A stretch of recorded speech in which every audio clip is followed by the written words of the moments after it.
강남 갈아타기 고민하시던 분들 지금 하다가 지금 네. 계엄령 터지고 나서 이제 좀 지켜보자 했는데 지금 순식간에 한 2달 만에 이렇게 하다가 지금 이렇게 됐거든요. 네. 호가는 이렇게 떴고 네. 이런 상황에서의 이제 내 집 마련과 갈아타기 고민들이 좀 많이 있으실 것 같아요. 질문도 많이 받으실 것 같고요. 일단은 그 천장이 뚫리면은 네. 그 천장이 어디까지 뚫릴지는 알 수는 없잖아요. 근데 저는 개인적으로 지금 상급지 예를 들어서 그 추격하는 그 방법 있잖아요. 예를 들어서 지금 뭐 잠실로 들어간다. 내가 평촌에 있었는데 잠실로 들어간다. 혹은 뭐 강남으로 들어간다. 이거를 너무 급하게 생각 안 해도 될 것 같긴 해요. 왜냐면은 이게 언제까지 이렇게 되진 않을 거고, 물론 올라가다가 하단이 지금보다 더 높아질 수는 있지만은 갈아타기를 할 때 장기간적으로 내가 10년, 15년 정도를 끌고 갈 생각으로 가면은 지금 들어가도 생각 없는데, 이걸 단기적으로 투자의 목적이면서 단기적으로 수익을 낸다라는 기분으로 지금 갈아타기에 들어간다고 하면은 이거는 지금 급할 필요는 없겠다라는 생각이 듭니다. 그래서 지금 아까도 제가 비슷한 얘기를 했지만 갈아타기라는 거는 지금 내 집보다 더 좋은 집을 들어가는 건데, 내 집보다 더 좋은 집을 들어가는데 지금 너무 급하게 올라가고 있으니까 너무 무섭다라고 하시는 분은 내가 오랫동안 끌고 갈 것 같으면 가도 상관없다는 거예요. 특히 제가 어제도 상담하신 분 중에 한 명이 자산이 지금 삼성동에 집이 한 개가 있고 개포동에 집이 한 개가 있고 뭐 그랬단 말이에요. 그런데 이제 갈아타기를 시도를 하려고 하는데 어디로요? 압구정요. 가라고 했습니다. 뭐 안 갈아타도 되지만은 반드시 갈아타야 되는 상황이었어요. 그래서 가라고 했습니다. 소득도 월 연소득이 8억 정도 되더라고요. 망갈 이유가 없거든요. 네, 그래서 그런 분들은 그게 마지막 집이라고 생각한다는 거예요. 가라고 했어요. 지금 압구정에 신고가 계속 나오고 있거든요. 100억. 그래도 가라고 했습니다. 예, 그냥 가라고 했고, 근데 이제 단기적으로 이걸 치고 빠지려고 하는 사람은 그냥 기존에 있는 집에서 갈아타는 것보다 그 기존에 있는 집만큼 좋은 집 중에서 가격들이 조금 아직까지 덜 올랐다고 판단되는 지역에 입지 좋은 데를 가는 게 오히려 좋다라고 이제 상담을 좀 해드리고 있어요. 그리고 최상급지가 아닌, 예를 들어서 경기도에서 서울로 올라오려고 하는 사람들, 뭐 그런 사람들은 지금 갈아타는 거 괜찮다는 생각이 들고, 그리고 오히려 강남 같은 경우는 지금 움직인 데가 최상급지 쪽이 움직이니까 오히려 개포가 좋아 보이더라고요. 그래서 개포 쪽으로도 저는 지금은 시기적으로는 좀 나쁘지 않은 것 같고, 그래서 상대적으로 덜 오른 곳들을 정 가고 싶고 갈아타고 싶으면은 상대적으로 덜 오른 곳들을 좀 생각을 해보라라는 거고, 진짜 올랐는데 상급지로 가고 싶으면은 장기적인 실거주 목적이면은 그렇게 가도 상관없다라고 이제 판단이 됩니다. 하방 압력으로 작용할 요소들이 아직 남아 있다. 네, 어떤 게 예를 있다고 하던가요? 경기 침체. 경기 침체. 네, 지금 환율이 네. 1,440원대, 60원대 뭐 왔다 갔다 네. 하고 있는 상황이고, 우리나라 지금 경기가 이렇게 어려운데 누가 집을 살려고 할 것이며. 봐라, 홈플러스 망하는 거 봤지? 홈플러스 뭐 롯데도 뭐 지금 어려워가지고 백화점 팔고 그러더라고요. 근데 그게 우리가 이제 생각할 게, 그게 일시적인 현상으로 갈 것인가 지속적으로 영속적으로 갈 것인가를 봐야 돼요. 예를 들어서 그 2010년도 2011년도에 그 지금 건설 경기 안 좋고 건설업들 지금 회생 절차 지나가고 홈플러스 지금 뭐 난리 났고 이러잖아요. 2010년도 11년도도 보시면요, 건설업 부도만 그 이제 회생 신청을 하거나 이게 부도 위기에 있는 게 200개가 됐어요. 회사가. 그 정도로 심각하고, 실제로 뭐 신성이라든지 뭐 몇몇의 회사, 극동이라든지 이런 회사들은 파산 신청을 했어요, 진짜로. 그렇게 했는데 2010년도 생각을 해보면 그때 시장이 지방은 좋았지만은 또 서울 같은 경우는 수도권들은 되게 안 좋은 시장이었거든요.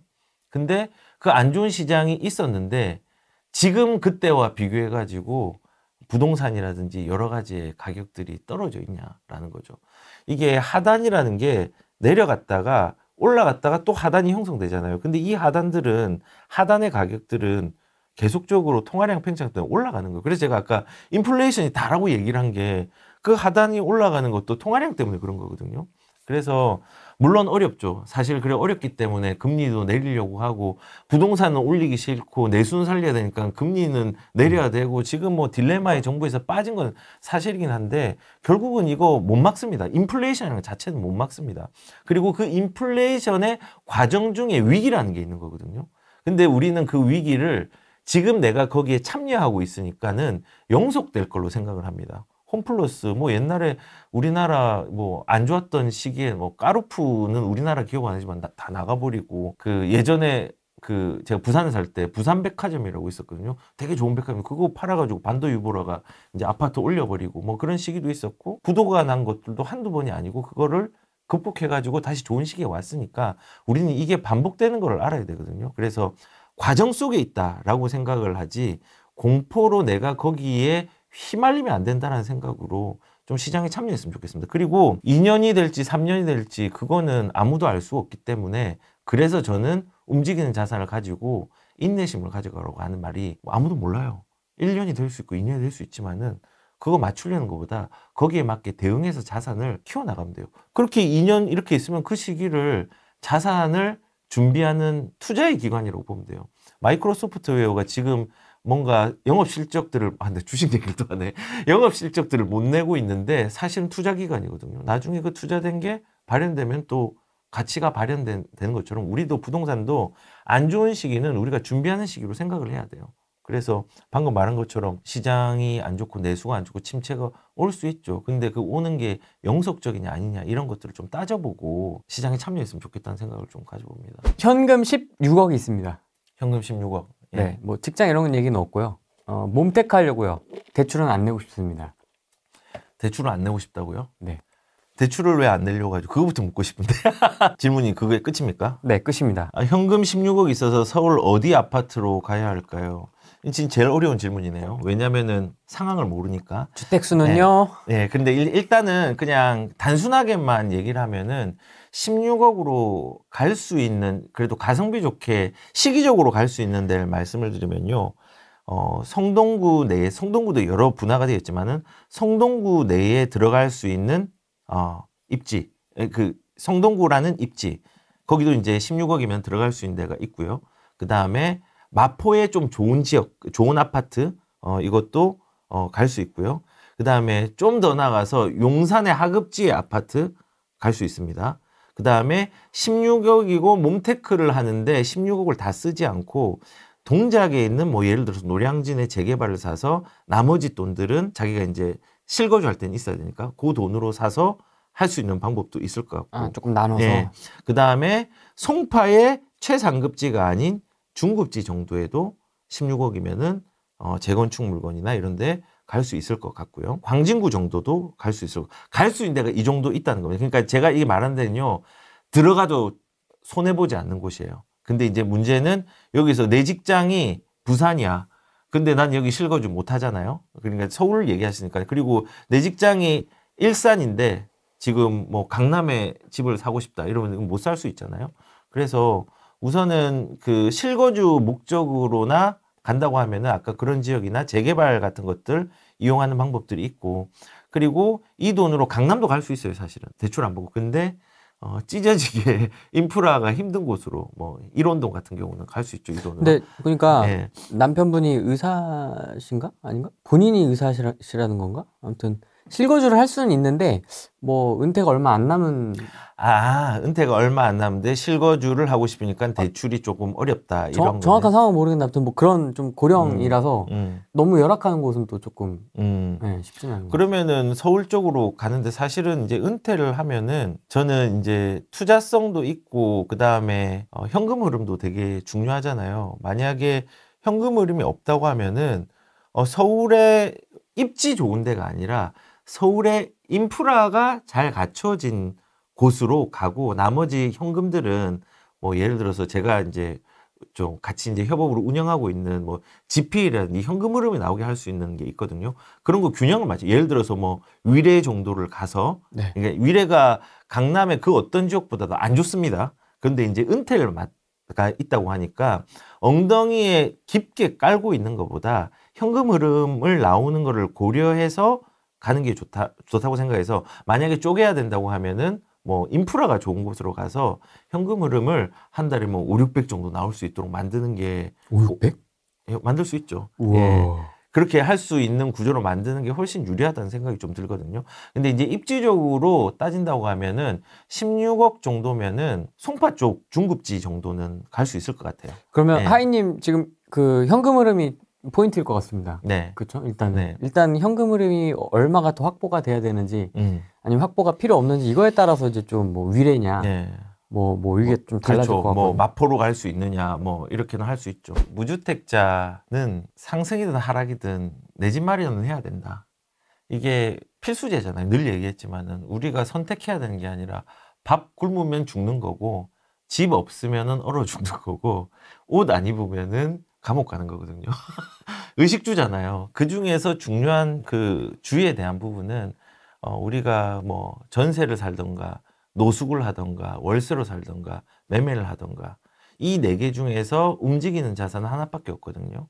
그 움직임의 무서움으로 피하면은 오히려 그 선택이 더 어려우니까 우선 무주택자들은 자기 돈에 맞는 데서 대출 잘 활용해 가지고 집을 하나를 사면 되는데 그 아까 인플레이션이 핵심을 했는데 인플레이션은 불공평하게 움직인다 했잖아요. 그 불공평 움직임 중에서 상급지로 못 가니까 진보할 수 있는 곳 돈이 나 1억밖에 없다. 1억으로 할 수 있는 거 있습니다. 그러면은 1억으로 어떻게 사냐? 대출을 이용해야 되죠. 정책 모기지로는 이용할 수 있고 뭐 여러 가지 할 수 있잖아요.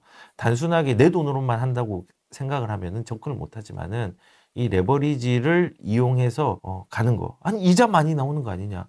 이자는 이용료입니다. 그 이용료 없이 무임승차하는 것도 오히려 좀 웃긴 거니까 미래에 있는 내 능력들을 조금 미리 땡겨서 내 능력치보다 더 가치 있는 집을 살려는 기준을 가지고 집 하나를 꼭 사시는 게 필수라고 저는 생각합니다. 이건 선택이 아닙니다. 생존을 위해서, 가족을 위해서, 내 인생을 위해서 꼭 필요한 겁니다. 월급으로 어떻게 돈을 법니까? 월급과 함께 또 다른 생산 공간이 있어야지 저는 그래도 인플레이션 해지를 할 수 있는 여건들을 마련한다 생각합니다. 그리고 1주택자는 압구정 있으면 그냥 가지고 가시면 됩니다.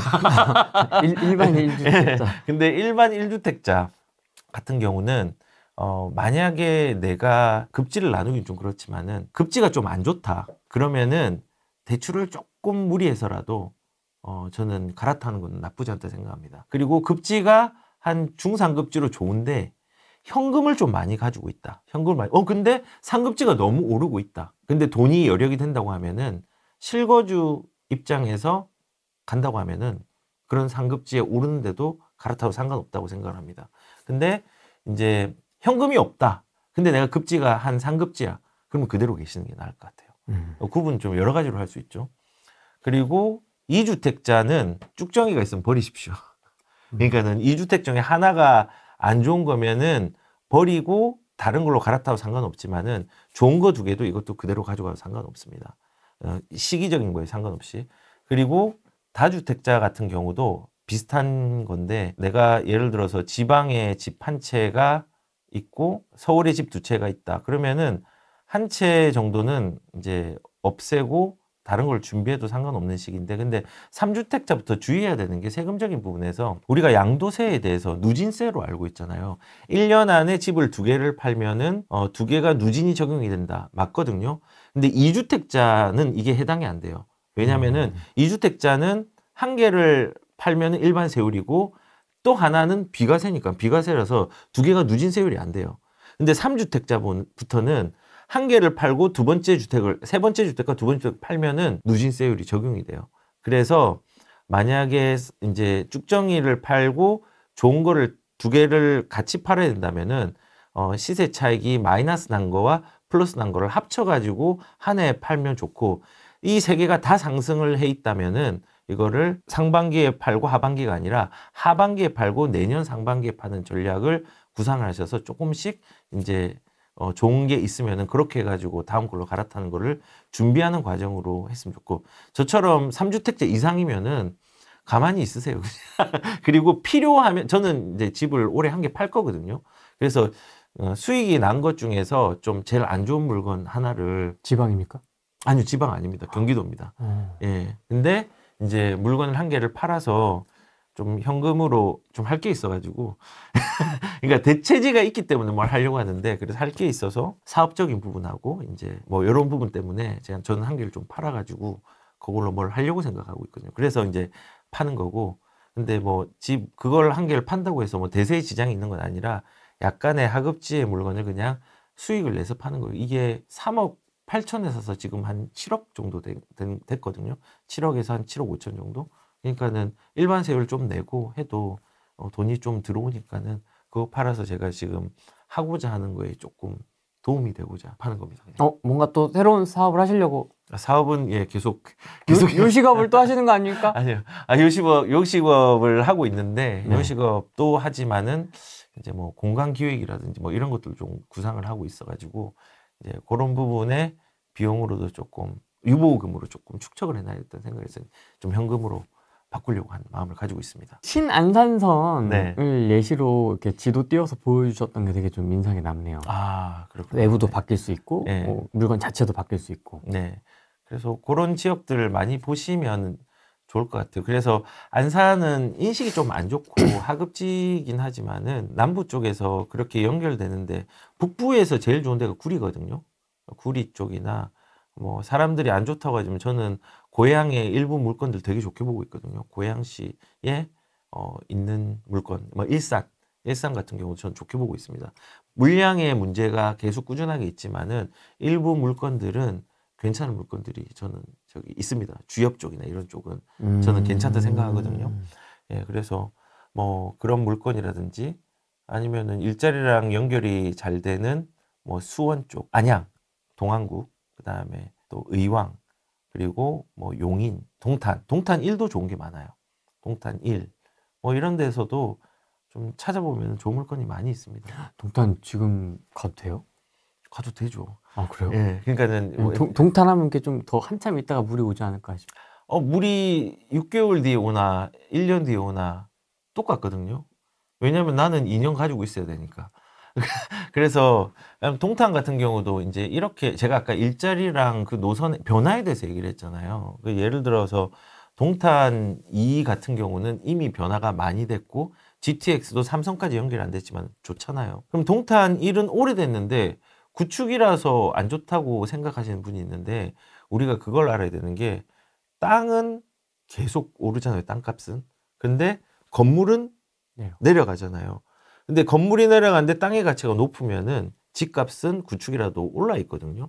근데 요렇게 상급지는 그런데 이제 성장하는 데는 이 땅값이 좀 올라가는 속도가 빠른데, 일동탄 같은 경우도 사실은 지금 역을 공사를 하고 있는 데가 있어요. 그러니까 인동선 착공을 해가지고 공사를 하고 있잖아요. 근데 그 인동선 중에서 뭐 반송역이라든지 이런 데는 그 주변에 가격들이 조금 오름이 있었지만은 그 주변의 인프라도 괜찮고 한 코스가 이제 GTX 역하고 연결되어 있기 때문에 약간의 틈새죠. 그냥 그 걔가 메인이 되는 게 아니라 동탄에 약간 떨어져 있지만은 사람의 수요가 충분히 있는 곳에 가격들이 좀 올라왔지만은 아직 다 올라가지 않은 곳, 이런 곳은 저는 좀 들어가도 된다고 생각해요. 왜냐하면 발전이 있잖아요. 어떤 발전이 있냐?